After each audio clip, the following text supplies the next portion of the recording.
আর কতক্ষণ আগে 1 ঘন্টা কাজ হইব আমি পানি বুড়াইতেছি গুছু গরম তাই দি লাল পানি বাইরে বালতি বুড়ে বুড়ে ফালাই পানি বাইরে লাল পানি এরপর আমার সন্ধ্যা লেগে গেছে গা আমি কই বলে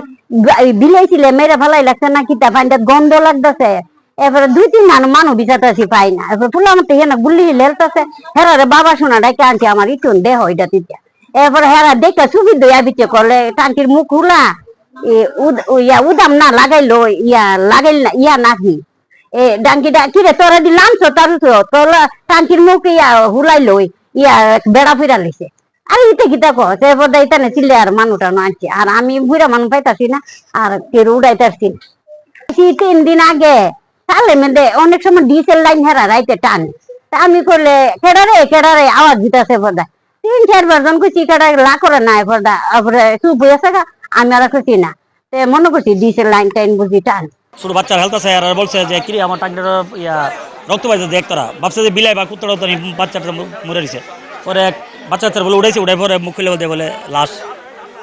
এ থেকে পরে আমরা ফোন দিচ্ছি আমরা আসলাম। অত্যন্ত মর্মাহত ঘটনা কারণ একটা মানুষ